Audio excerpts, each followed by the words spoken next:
यूं तो हम अक्सर बातें किया करते थे कि क्या होगा हमारी दोस्ती का हमारी शादियों के बाद।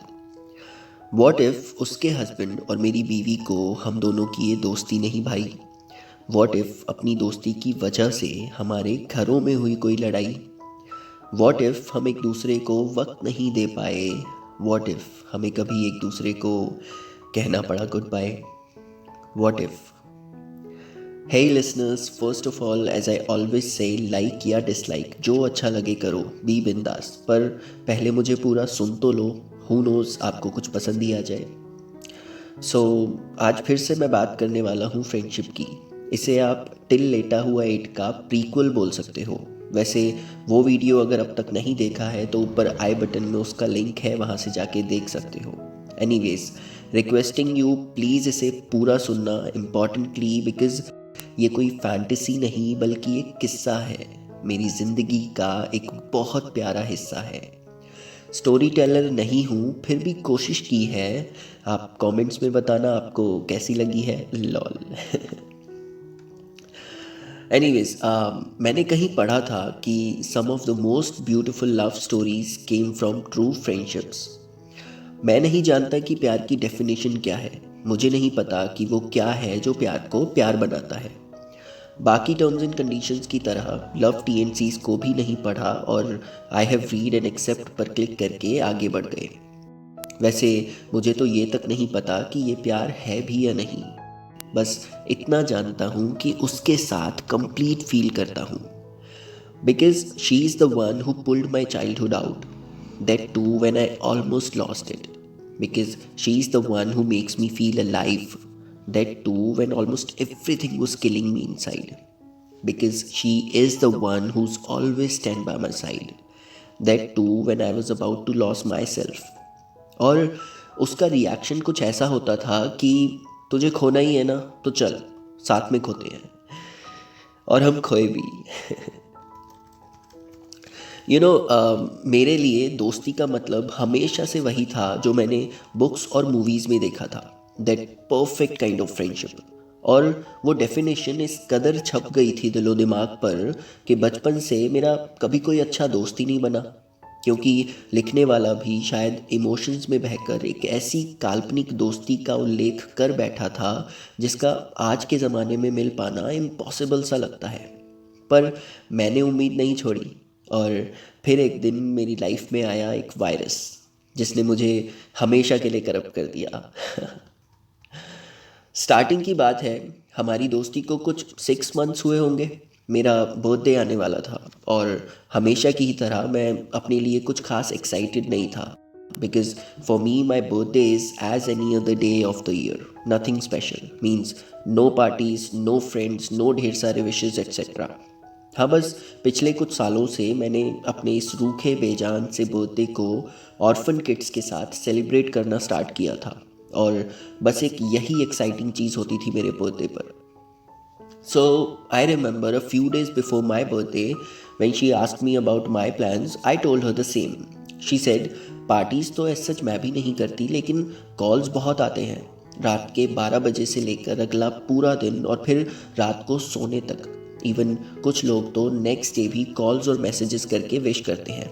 आई was like seriously, then I don't think I am important for anyone, because मुझे तो एक दो से ज़्यादा कभी कोई कॉल नहीं करता। देन शी सेड, तू बोले तो मैं तुझे हर ऑफर में कॉल कर दूंगी, बस प्लीज़ अपना पहले से लटका हुआ मुंह और मत लटका। अच्छा, तुम्हें पता है one great thing about great friends, इन सालों को पता होता है कि तुम्हें कैसे हंसाना है। मतलब no matter what you are going through, accident हो गया है, हॉस्पिटल में पड़े हो, या ब्रेकअप हो गया है, फूट फूट के रो रहे हो, तुम्हें हंसाने के लिए तुम्हारा ही मजाक बना के हीरो बन जाते हैं साले। खैर, फिर ऐसे ही थोड़ी मजाक मस्ती के बाद ये बात वहीं ख़त्म हो गई, कम से कम मुझे तो ऐसा ही लगता था। फिर कुछ दिन बाद मेरा बर्थडे आ गया और एज़ पर द टाइमिंग्स हम ऑर्फनेज जाने के लिए निकले, और रास्ते से एक बड़ा सा cake and on demand pizzas लेकर ऑर्फनेज पहुँचे।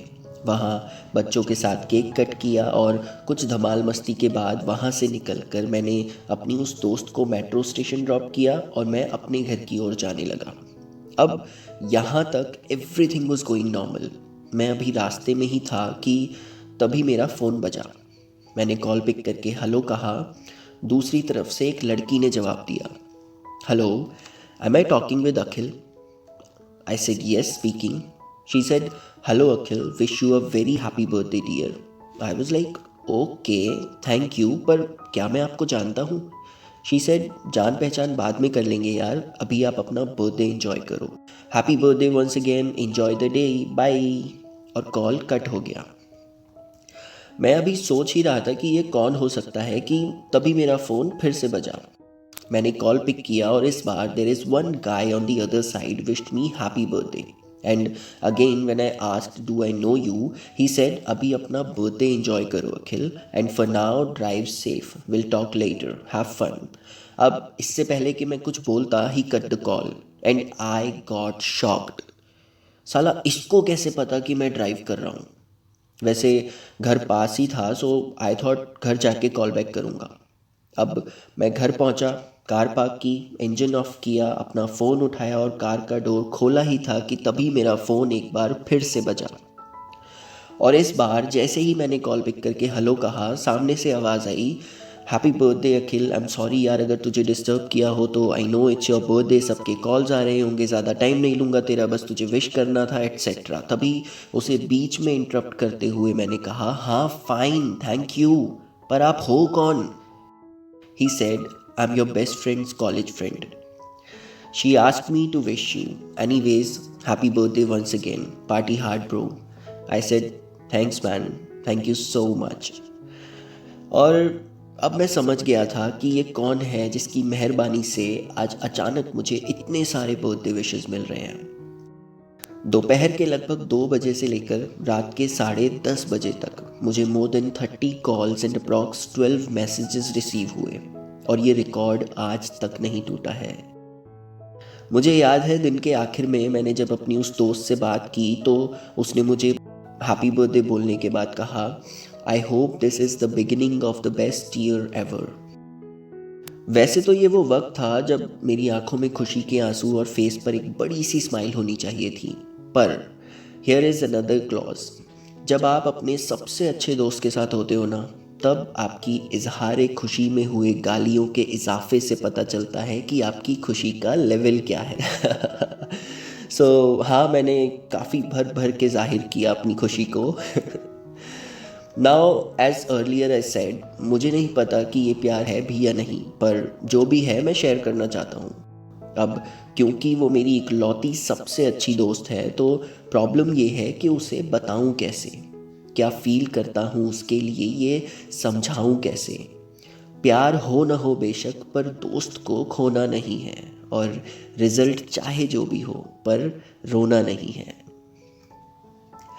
ऑल राइट, सबसे पहले तो मुझे पूरा सुनने के लिए आपका बहुत बहुत शुक्रिया। आई एम श्योर आपने भी कभी ना कभी ऐसा कुछ एक्सपीरियंस किया होगा जब आपके किसी फ्रेंड ने आपको अनएक्सपेक्टेडली सरप्राइज किया हो। Would love to know your experiences in the comment section below, and also do subscribe this channel, show some love by like, share, subscribe. Thank you.